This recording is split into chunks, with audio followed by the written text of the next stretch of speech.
네, 고2 문학 시작하겠습니다. 오늘은 황진이라는 작품을 배울 건데요. 이거는 장편 소설이에요. 장편 소설은 좀 긴 글의 소설을 뜻하는 거고, 일단 제목이 황진이인 거 보니까 황진이에 대한 얘기를 하는 것 같지? 황진이에 대해서 일단 이 작가가 황진이라는 글을 쓴 작가는 북한에서 활동한 작가였어요. 그래서 그 당시 조선시대부터 전승해 오던 황진이 이야기를 다시 한번 재구성해서 쓴 소설이에요. 일단 이 배경을 알고 난 상태에서 수업 들어가겠습니다. 먼저 앞부분의 줄거리.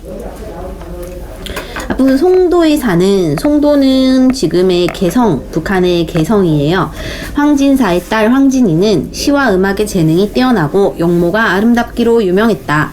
황진이는 서울의 윤승지댁과 혼약을 맺지만 집안의 하인인 노미가 황진이의 출생 배경을 누설했어요. 출생 배경이 뭔가 비밀이 있나봐, 그치? 이때 출생 배경은 황진이 어머니가 황진산의 댁의 종이었어. 종이라고 하면은 뭐 하인이라고 해야 되나, 노비라고 해야 되나, 뭐 그렇게 생각하면 돼. 그러니까 신분이 좀 천한 거지. 이걸 누설하여 파혼을 당한다. 어린 시절 유일한 말동무였던 노미가 황진이를 사랑한 나머지 그녀가 서출이 거의 뜻이 나와 있는데, 서출은 좀 신분이 좀 낮은 쪽이야. 이거를 신랑땡에 폭로했기 때문이다. 황진이는 자신의 출생을 둘러싼 사대부가의 거짓과 위선을 알고 괴로워한다.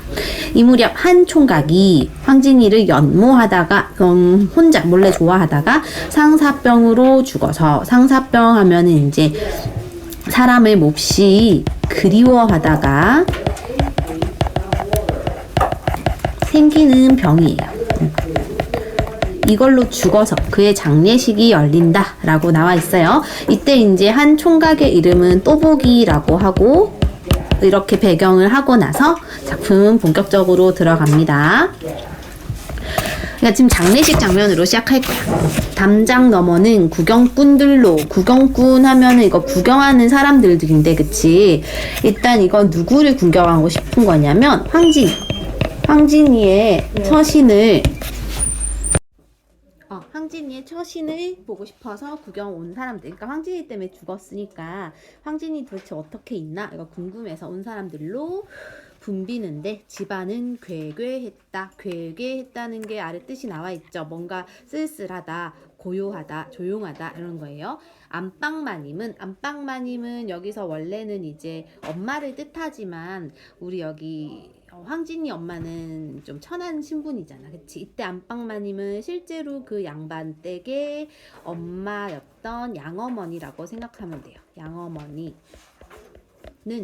진이한테 황진이 자초지종을 털어놓은 이후 안방 문턱을 넘어본 일이 없고, 사랑채 서방님은 사랑채라는 공간에 살고 있는 분인데, 이분은 이제 황진이의 이복 오빠는 이제 배다른 오빠예요. 엄마가 다른 거지.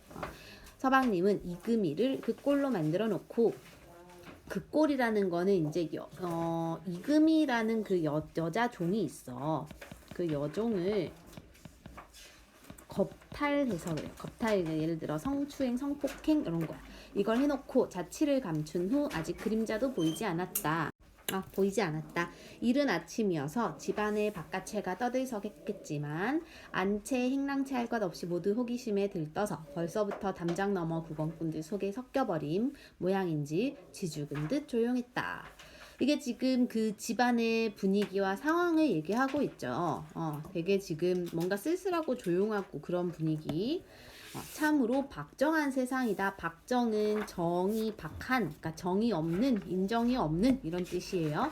정의 없는 세상이다. 남의 경사, 좋은 일, 기쁜 일 똑같은 뜻이죠. 그래서 경사나 기쁜 일 같은 뜻이야. 구경하고 즐긴다면 모르겠지만, 남의 고통이나 슬픔을 구경해서 남의 고통이나 슬픔이라고 하면 이제 이때 여기서 사건 중에서 고통이나 슬픔은 바로 장례식이지, 그치? 장례식을 구경해서 자기의 호기심을 만족시킨다면 그것은 벌써 선한 마음이 아니다.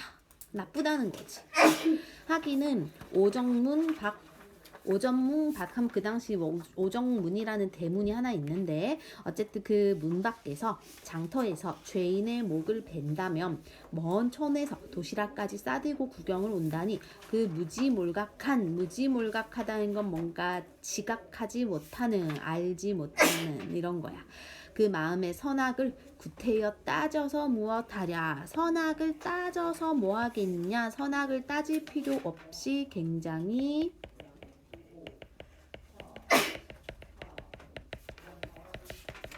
요가 없는 일이다. 이건 물어 뭐 하겠냐 이거지. 무지몰각하다, 나쁘다 이런 거예요. 그러니까 남의 고통이나 슬픔을 구경하는 거 나쁜 거다 이런 거지. 그 다음에 진이는 담장 밖에서 들려오는 소리에 귀를 기울이고 있었다.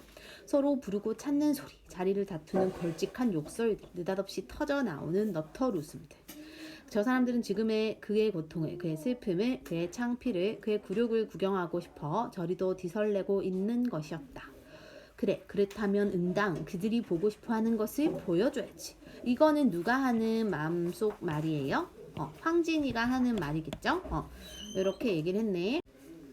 진이는 자개함 통을 열고 그 안에 깊숙이 간수해 두었던 자신의 혼수를 꺼냈다. 혼수는 그 결혼할 때 가져가는 물품이죠.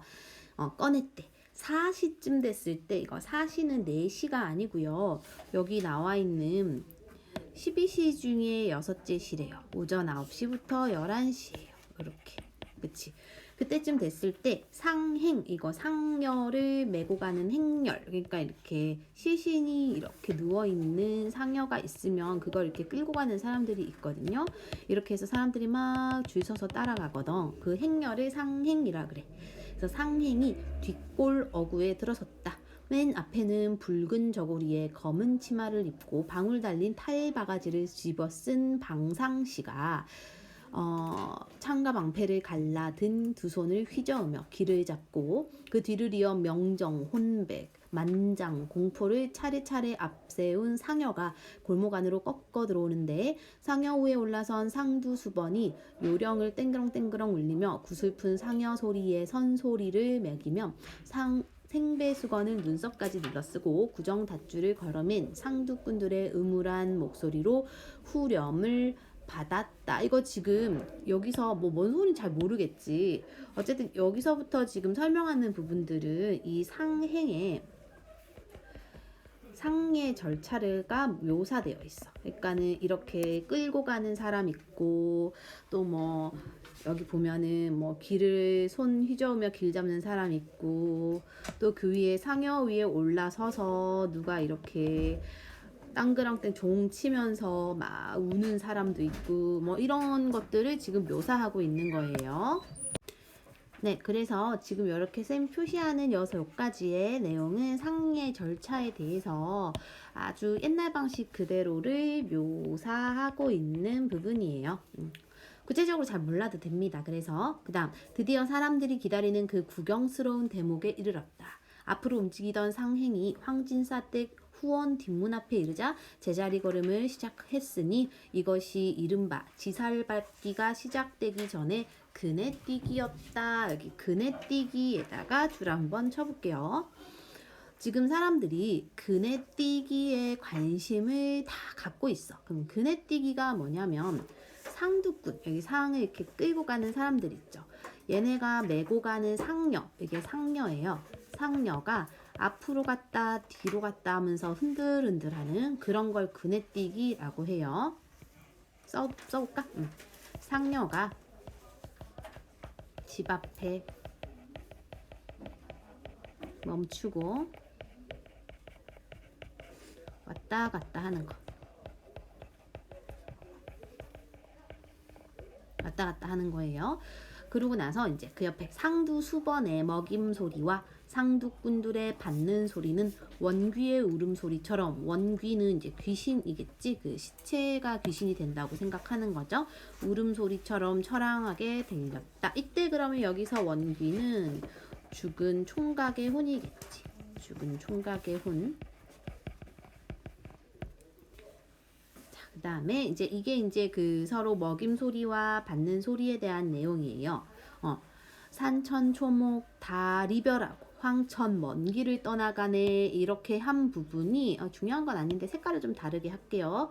이 부분이 이제 상두수번의 선소리, 먼저 하는 소리, 선소리를 앞서 부르는 소리라고 하거든. 이렇게 하면 이제 그걸 따라하는 부분들이 있어요. 여기가 원어차 너호 이렇게 부르는 게 이게 받는 소리라고 해. 이런 거 주고받는 부분이에요. 이런 게 이제 그네뛰기 할 때에 이렇게 그 서로 말을 주고받고 노래를 부르고 이런 거를 하는 거예요. 황진사댁 고명따님 잘났다 한번 보고 여기서 황진사댁 고명따님이 바로 황진이죠. 이렇게 먼저 또 선소리 하니까 또 너차 뭐호 이렇게 하고 외기러기 짝사랑의 외로운 혼대였구나 하니까 또 이렇게 받아주는 거지. 이렇게 했어요. 그 다음 상녀는 앞으로 나갈 듯 뒤로 물러설 듯 다시 앞으로 나가며 요령 소리와 상녀 노래에 맞춰 그네처럼 한자리에서 흔들렸다. 진이는 담장 안쪽에서 문고리를 쥐고 마음을 굳게 다잡았다. 담장 밖 구경꾼들의 눈길이 모두 이 문에 쏠려 있을 것이다. 늦지도 않게 또 너무 이르지도 않게 제때 문을 열고 사람들 앞에 나서야 한다. 이거는 왜 이 문에 쏠려 있냐면 황진이의 처신을 지금 궁금해하지, 그치? 그래서 황진이의 처신에 대한 호기심 때문에 모두 이렇게 문에 쏠려 있는 거예요. 다음 상직할멈. 상직할멈은 이제 뭐 시중 드는 어떤 분인데 어쨌든 이분과 이금이 아까 그 여종이었지. 얘네가 등 뒤에서 간을 조리며 공포에 질린 눈길로 주인아 씨, 이때 주인아 씨가 바로 황진이에요. 황진이를 지켜보고 있었다. 지금 별당 앞마당에서는 주인아 씨한테 발목을 묶이운 노미가 우리 안에 갇히운 범마냥 왔다 갔다 하며 몸살을 앓고 있었다. 줄 쳐볼까요?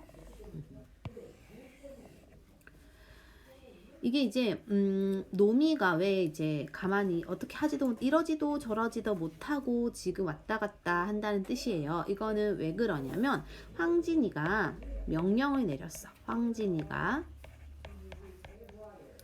상여를 구경하는 사람들을 건들지 말라고 했거든요. 그래서 상여를 구경하는 사람들을 건드리지 말라고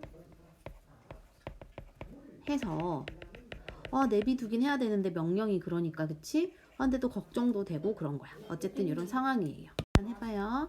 상두수번의 먹임 소리는 차차 관역을 쪼여갔다. 관역을 쪼여갔다는 게 이제 긴장감을 조성한다. 이런 뜻입니다.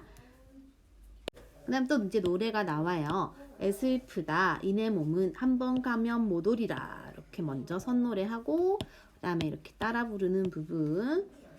또 황진사댁 여기로다 그대로는 못 가겠네 하니까 또 이렇게 따라 부르는 부분. 그렇지.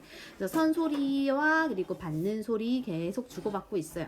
그 다음 진이는 문을 열었다. 드디어 황진이가 문을 열었대요. 골목을 나서는 순간 만 사람의 날카로운 눈길이 찬끝처럼 날아와 박혔다. 일단 여기 지구법 들어가 있고 그치? 눈길이 창끝처럼 날아 박혔다는 건 모든 눈길이 지금 황진이를 보고 있다는 거지. 그래서 시선이 황진이에게 주목이 됐다는 거예요. 사람들의 웅성거리는 소리가 점점 더 커지더니 마침내 상여 노래를 눌러버렸다.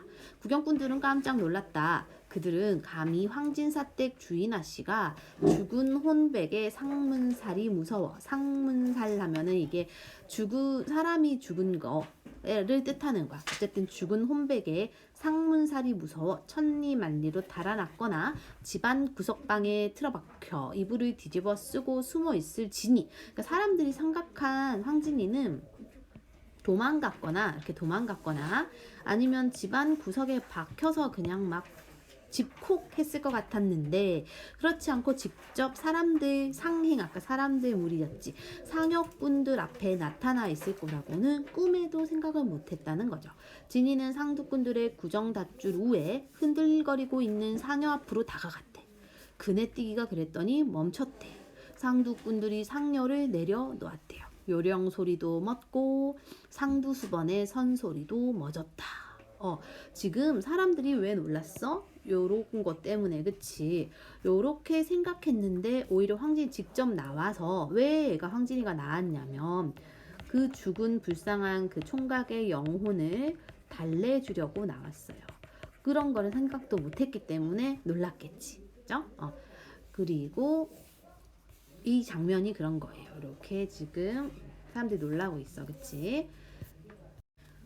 이제 그래서 달래주는 장면이 나올 거예요. 진이는 죽은 총각의 관각 앞에 마주 섰다. 그러고는 손에 들고 나온 꽃무늬의 붉은 슬란치마를, 슬란치마 이런 것처럼 우리 한복 입을 때 그 금색이 박혀있는, 금박이 박혀있는 한복 치마를 우리가 슬란치마라고 하거든요. 요거를 활짝 펴서 관곽을 덮었다. 관의 그 뚜껑을 덮었다는 거지, 그치? 이렇게 지금 황진이가 나와서 요 부분은 이제 그 관곽 앞에 나와가지고 얘를 혼례를, 그러니까 영혼을 달래주는 건데, 지금 이런 치마, 붉은색 치마를 입고 왔다, 그쵸? 그래서 지금 이 옷은요, 뭔가 혼인의 증표라고 생각하는 그런 치마거든요. 이거를 갖고 와서 덮어줬다는 소리는 어쨌든 황진이가 총각과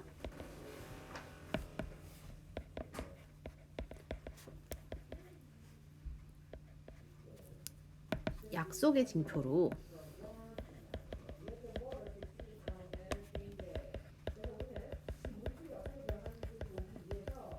사용을 한 건데, 이걸 지금 혼인에 어떤 쓰는 그런 옷을 입고 왔단 말이지. 그러면 이제 다른 사람과는 뭐 하지 않겠다? 혼례를 올리지 않겠다. 이제 그러니까 평범한 삶을 살지 않겠다. 그런 거를 또 이제 의미하는 약속이겠지. 요런 또 의미가 숨어 있습니다. 골목 안에 꽉 들어찬 사람들이 물 뿌린 듯 조용해졌다. 깜짝 놀란 거지. 진이는 마치 눈에 보이는 그 누구와 속삭이듯 입을 열었다. 그러자 신기하게도 유둔날이 이제 유둔날이겠지, 그치? 달빛 속에서 자기를 넋 잃고 쳐다보던 그 총각의 얼굴이 우렷하게, 약간 북한말 같은데요. 뚜렷하게 떠오르는 것이었다. 여보세요. 나는 당신을 잘 모릅니다. 한번 얼핏 배운 일밖에 없으니까요. 그러나 당신이 죽음으로 보여준 나에 대한 뜨거운 사랑은 압니다. 유명의 길이 달라. 유명은 이제 우리 인간의 목숨, 저승과 이승 이런 길이 서로 달라서 너는 죽고 나는 살아있다 이런 거겠지. 그래서 지금은 당신의 그 진실한 사랑에 보답할 길이 전혀 없군요. 혹시 이후 저승에서 다시 뵙게 될는지, 이승에서 보답할 수 없었던 사랑을 저승에서는 꼭 갚아드리렵니다. 그 약속에 대한 표적, 아까 약속에 대한 표적이 뭐였죠? 이거죠. 붉은 슬란치마.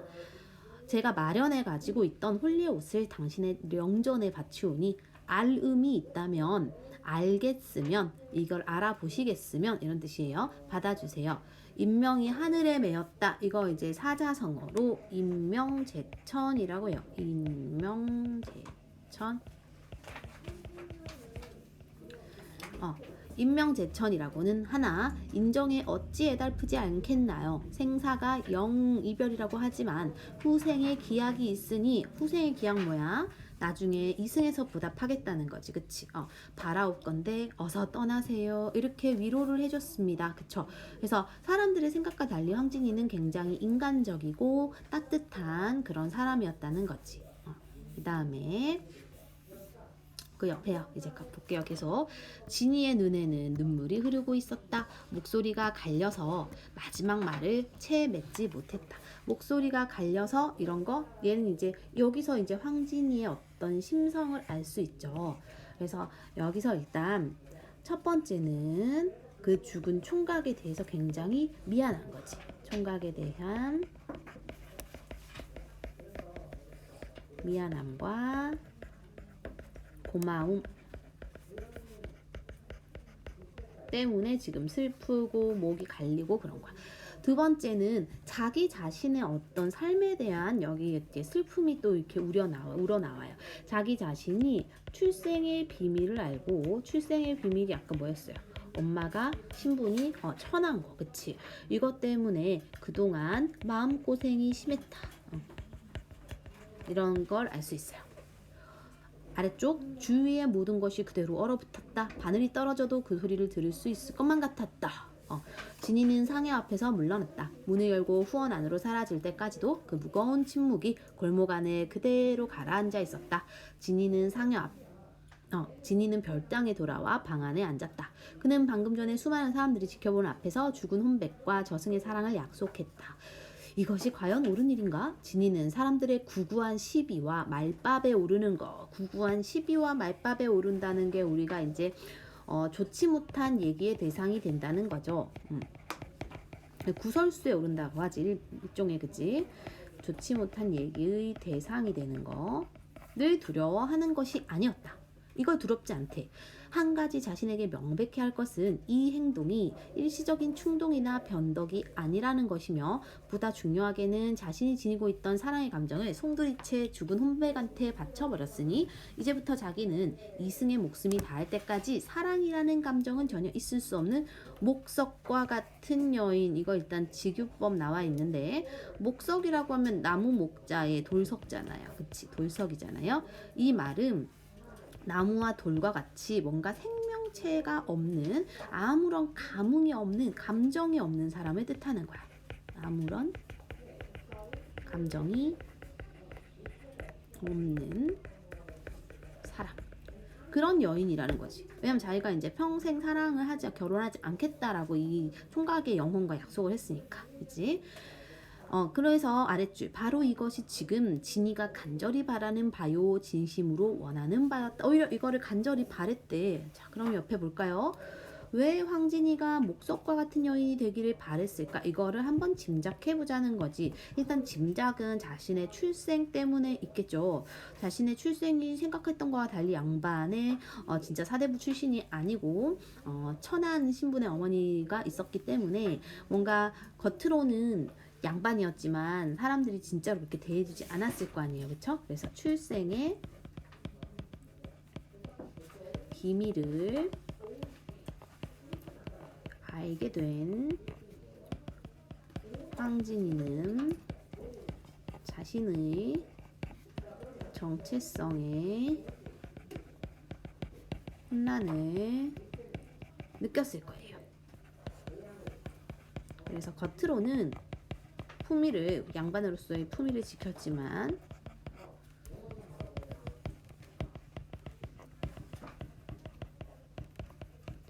그게 바로 위선이라는 거를 깨달았을 거지. 그래서 이제 양반이라는 게 별거 없구나, 의미 없구나, 그래서 나는 그런 삶을 살지 않겠어 라고 이제 마음을 먹었을 수 있겠다, 이런 거지. 자, 뒷부분의 줄거리 한번 봅시다. 뒷부분의 줄거리. 결국 황진이는 기생이 되기로 결심한다. 황진이는 뛰어난 미색이라는 거는 아름다움이지. 총명함, 똑똑한 거죠.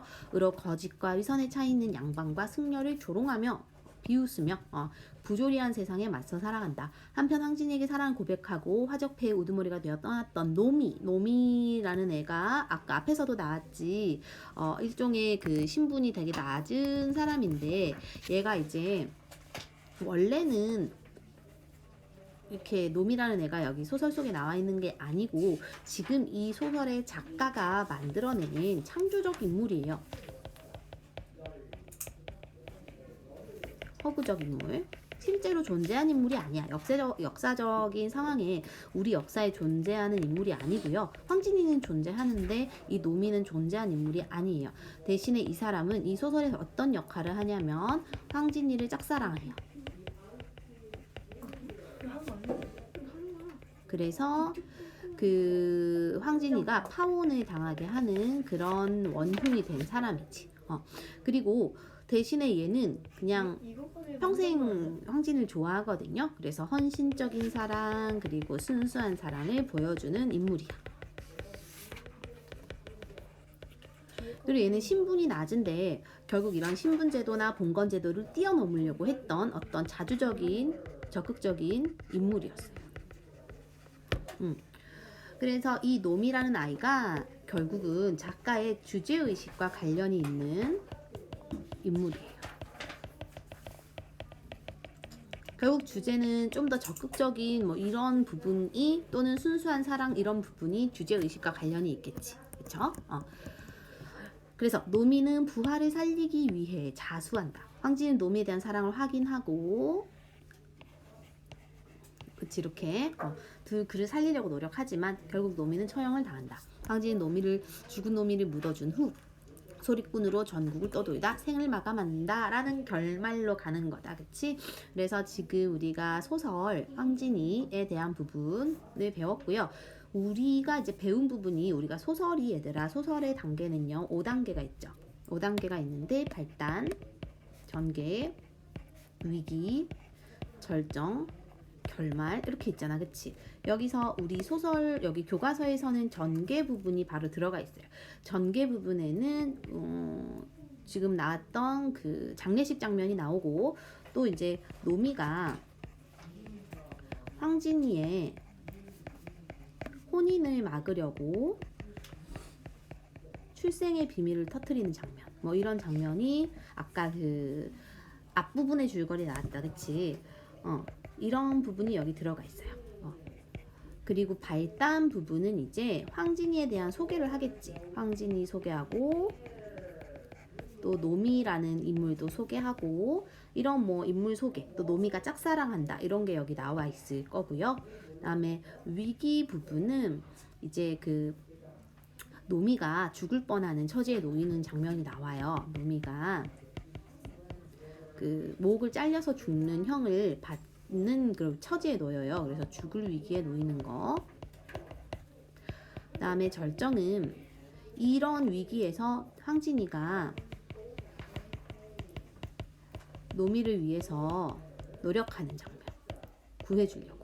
근데 결국 노미가 죽어요. 그래서 결말은 이건 지금 여기 뒷부분의 줄거리처럼 소리꾼으로 살다가 또 돌아다가 죽는 거 그렇게가 이제 이렇게 흘러가거든요. 그래서 전체적인 소설 중에 우리가 읽은 부분은 전개 부분이다 이렇게 알면 됩니다. 전개 부분이다. 그 다음에 이제 이 작품을 전체적으로 한번 정리 한번 해볼게요. 이 소설의 갈래는 아까 처음에 시작할 때 얘기했듯이 장편 소설이고 그리고 실제로 실존하는 인물을 다루고 있는 역사 소설이에요. 역사 소설이고 그리고 이 소설의 성격은 일단은 여러 가지 그 당시 전통적인 뭐 장면, 상여 장면, 장례식 장면 이런 것들을 잘 구체적으로 묘사하고 있고 묘사적. 그리고 황진이의 일대기를 다룬 일대기적. 일대기가 이제 살아오면서 죽을 때까지 그런 거지. 일대기적이고 결론은 비극적이죠. 이루어지지 않지 사랑이. 그리고 사회 비판적인 의미도 갖고 있어요. 사회 비판적. 그 다음에 제재가 뭐냐면 이 소설에 주로 많이 쓰이고 있는 소재를 말하는 거거든요. 그래서 이 소설에서의 제재는 황진이의 삶이에요. 황진이의 생애. 그 다음에 소설의 주제는 크게 두 가지가 있는데 첫 번째는 당연히 황진이의 사랑에 대한 얘기예요. 황진이의 격정적인 삶과 사랑, 비극적 사랑. 그리고 두 번째는 이제 조선시대 지배계층을 좀 비판하는 그런 측면을 갖고 있어. 그래서 조선시대 지배층의 위선에 대해서 비판하는 측면을 갖고 있다. 그리고 마지막 이 소설의 특징은 이건 좀 지울게요.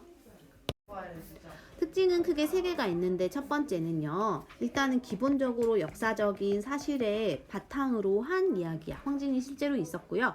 역사적 사실을 바탕으로 한 거에서 어떤 문학적인 상상력을 더했어요. 작가의 상상력을 더해서 그래서 개성 있는 인물을 만들어냈어. 그래서 황진이에 대한 어떤 인물적인 상상력이 추가됐고 노미라는 없던 인물도 이제 추가적으로 만들어냈죠. 두 번째는요. 이제 우리 민중의 그 당시 쓰던 언어를 풍부하게 잘 드러내고 있어요. 그 다음에 세 번째는 우리 민족의 고유의 풍습. 아까 우리 상녀꾼들이 메고 가는 그런 풍습들이 잘 드러나 있어. 이런 게 이제 특징이라고 생각하면 됩니다. 여기서 몇 개 안 한 것만 짚고 바로 활동으로 넘어가겠습니다. 참으로 박정한 세상이다 라고 했던 이유는 아까 우리 이 박정한 세상이라고 얘기했던 까닭은 사람들이 남의 고통이나 슬픔을 구경해서 자신의 호기심을 만족시키려고 하는 게 많아서 그런 거지. 이런 태도 때문에, 그런 사람들 때문에 그런 거겠죠. 그 다음에 우리가 하지 않은 게 없어서 바로 문학활동으로 들어왔습니다. 1번 황진이 감상하고 다음 활동을 해보자. 1. 이 작품의 사건을 다음과 같이 정리할 때 이를 통해 알 수 있는 황진의 성격을 말해보세요. 사람들이 모였어. 상녀가 멈췄는데 얘가 나와서 치마로 덮어줬어요. 이걸 통해서 알 수 있는, 아까 썼지, 성격이 어땠죠? 굉장히 따뜻한 마음씨를 갖고 있었죠. 그래서 일단은 황진이는 다른 사람들의 이런 호기심 어린 남의 불행을 즐겁게 보는 그런 호기심 어린 그런 태도에 대해서도 적극적으로 당당하게 맞서는 성격을 갖고 있지. 그래서 당차면서도 영혼을 따뜻하게 위로해주는 따뜻한 심성을 갖고 있다. 이렇게 써주면 될 것 같아요. 2번 다음은 이 작품의 의의를 설명하고 있는 글이다. 밑줄 친 부분에 해당하는 내용을 작품을 찾아보자 했어요. 읽어볼게요. 네모. 이 소설은 황진이의 실제 사적과 설화적 이야기를 적절히 뒤섞어 흥미진진한 서사적 구성을 보여주며 문제적 인물까지 새롭게 창조. 이 문제적 인물이 누굴까요? 노미지, 노미. 노미가 어떤 문제를 일으켰더라? 황진이의 출생 배경을 누설해서 파혼을 당하게 하는 거지, 그치? 황진이의 출생 배경을 누설하여 파혼을 당하게 함. 이런 거. 새로운 인물입니다. 그쵸? 이렇게 창조하여 황진이의 서사의 전통에 새로움을 더하고 있다. 나아가 이 소설은 당대의 풍속을 사실적으로 재현. 풍속이 이제 그 당시의 풍습이나 전해져 내려오는 어떤 그런 것들이에요. 여기서 내려오는 풍속에는 어떤 게 있었어요? 장례 문화가 있었지. 그렇지. 그래서 장례에 대한 풍습. 아까 뭐 상녀꾼들이 막 노래 부르고 받아주고 뭐 하는 거, 그런 거 있죠? 이런 것들을 사실적으로 재현해주고 있다. 그 다음에 2번 할게요. 한민족 문학의 가치를 생각하며 다음 활동을 해보자. 1. 다음 황진이를 소재로 쓴 소설 작품들이 이렇게 많아요. 남북한에서 동일한 소재를 활용하여 문학 작품을 창작하고 향유에게 즐긴다는 거거든요. 그런 것들은 어떤 의미가 있는가 이거야. 똑같이 지금 이렇게 황진이에 대해서 남한과 북한에서 쓰고 있는데 이렇게 서로 지금 우리는 분단의 현실을 갖고 있죠. 그치? 그래서 점점 시간이 흐를수록 서로 굉장히 다른 문화적 성격을 많이 띠고 있어. 서로를 그렇게 좋아하지 않는 모습도 보이고 있고, 하지만 이렇게 공통으로 문학을, 작품을 향유하면 서로의 어떤 동질성을 확인하고 우리가 공통 똑같은 민족이었다라는 어떤 민족의 뿌리를 확인할 수 있겠죠. 그래서 이질성을 극복할 수 있는 방법이 될 수도 있다. 이렇게 해주면 될 것 같아요. 이건 뭐 너희가 알아서 써보면 될 것 같아요. 이거는 할까 말까 하다가 그냥 하는 건데요.